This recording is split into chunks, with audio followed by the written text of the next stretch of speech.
And welcome back today for another Who Would Win. From Quinn Perez, we have the question of who wins in a fight, Akuma or Darth Maul? Don't really know why these two are put together, but they're together. So when it comes down to these two, it's a question of whether a lightsaber and the Force is enough to overcome Akuma's skill, ability, and just raw stats. Akuma is obviously, he's the demon. He's kind of not the demon. That's not a name per se, although I think Akuma does translate to demon. Is that what it, yeah, it's, if I remember correctly, that's like demon Oni, that kind of stuff. He is, in the world of Street Fighter, he is more or less the strongest Street Fighter. The only ones who can ever rival him would be M. Bison and Ryu at his peak. But he is the strongest Street Fighter in the Street Fighter lore and world. He's a master martial artist and continues to just grow and improve. This is a guy who allegedly punched was able to destroy an island with a punch. If I remember correctly, in his Oni transformation form, I think he contended with a meteor, if I remember correctly. I don't remember that correctly, though. Maybe not. Akuma power. Let's just look this up real quick. That being said, I know he can move way faster than the eye can see. Power level. Let's try that. Power, not polo level. Power level. Come on. Okay, there we go. Power scale. Okay, there we go. But I know he's can again, like I said, I know he moves way faster than the eye can see, probably around the light speed level of speed. He also has key / chi manipulation, able to, you create projectiles.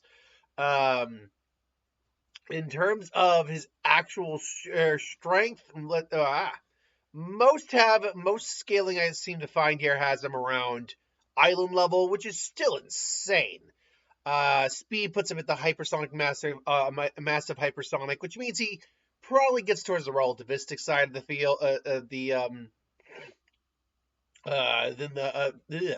Probably gets to the low end of the relativistic side of the coin.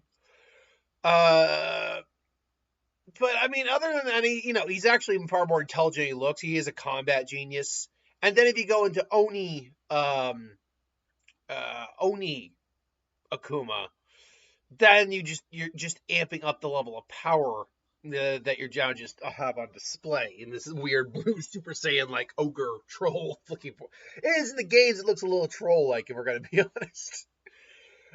So there's that. But with Darth Maul, we have a different issue. Now, when it comes to physicality, Darth Maul's species, I believe they're Zabrak, they're called. They're far more physically powerful than a normal human, capable of enduring an intense amount of pain. But on raw physicality, he just doesn't have it compared to Akuma. I think that we can all agree on. But what he doesn't have on raw physicality, he does make up for in a couple other categories. One, he has a lightsaber. Now, as durable as Akuma may be, and he is durable, a concentrated blade of hot plasma is not on the docket for him to be able to just take. Unless he's using ki / G to, say, create a ball in his hand and block the blade, I do not see him being able to just take a lightsaber. So that's a problem for Akuma to deal with. Beyond that, the Force itself is also a problem for Akuma to deal with. Akuma doesn't have any immediate defense against things like telekinesis. Granted, his mind is almost guaranteed way too sharp to fall to like a Jedi mind trick or something like that. Which, it doesn't occur to me. Do Sith use Jedi mind tricks also? We call it the Jedi mind trick, but is it just really more of a Force perception kind of mind trick ability? That is a good question that I don't think we ever, because I'm just trying to remember in the series if we've ever seen a Sith use the Jedi mind trick. I don't recall Vader ever using it, nor do I ever recall Palpatine ever using it. I mean, unless you could make an argument that he was using a giant mass Jedi mind trick the whole time on the Senate. But yeah, okay, but let's just assume he can. It would be irrelevant in this fight. But however, things like Force Choke, Force Push, Telekinesis, those Force abilities alone would be useful on Akuma. Now, granted, it's not like you can just constantly use the Force all the time. It does take energy for you to use the Force. Now, it's not to say you can't just use the Force indefinitely in the same manner. What I mean by that is, if you just have some moments to rest, like maybe like a couple seconds between uses of the Force, you can again use the Force if you need to. It's about your connection with the Force and your own stamina. And luckily, stamina is something a Zabrak has in spades. They have insane endurance stamina and, like I said, pain tolerance. Beyond that, though, Maul is also a master of a martial art called Terakasi, which is actually designed specifically against Jedi. So you've now taught a Sith anti-Jedi fighting moves, which is what actually made Darth Maul one of the most dangerous physical fighters. In this, I'm like, as far as Sith go, it's not like he was overly powerful Sith-wise, like Force-wise. Like against someone like the Emperor, he just doesn't compare, or Vader, he really doesn't compare. In raw martial skill, though, he was very, very skilled.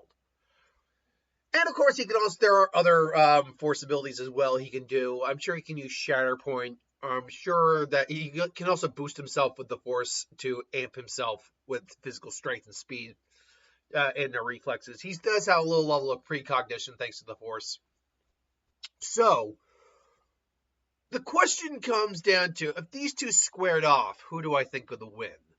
Maul would not hesitate to use his lightsaber first. First and foremost, he would not hesitate to do that. Now, Akuma would definitely be fast enough, I think, to disarm it.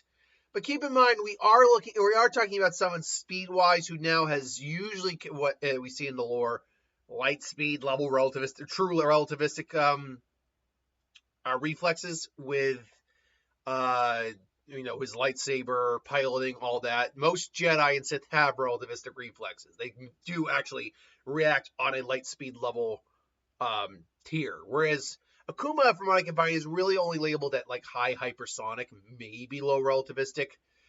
So unfortunately, Akuma's only real bet to win this fight, if I'm being honest here, is to disarm that, get that lightsaber out of Maul's hands and destroy it. Like, not just get it out of his hands, because he can just get it back to his hands.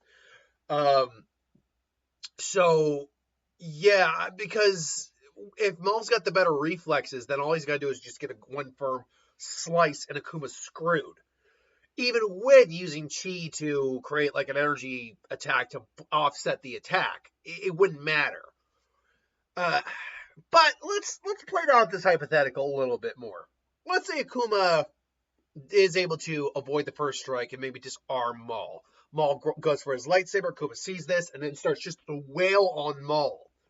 And just starts to bring the heat in on Maul. And he maybe grabs the lightsaber, snaps it, whatever. Now, without realizing the lightsaber actually, he can function with two different, when it's snapped in half. Excuse me.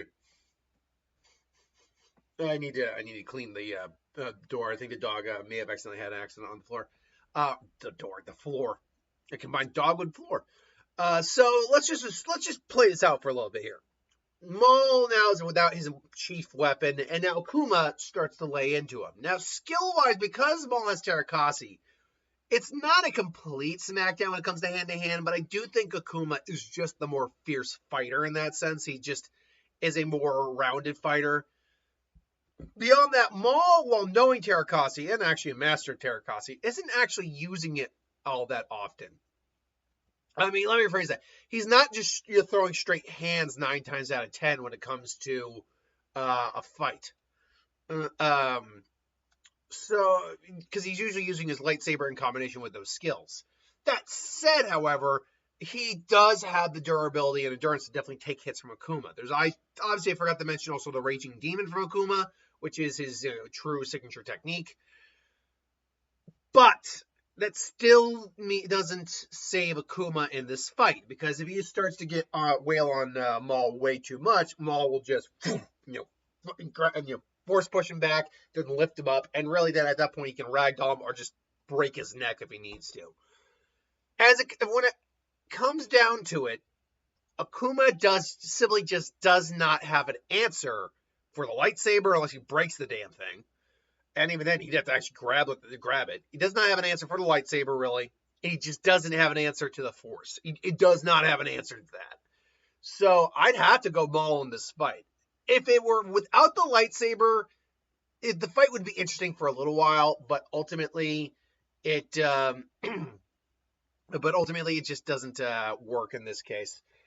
This probably should have gone in the speed round, but here we are. Till then, though, thanks for watching. I hope you enjoyed, and I'll see you next time.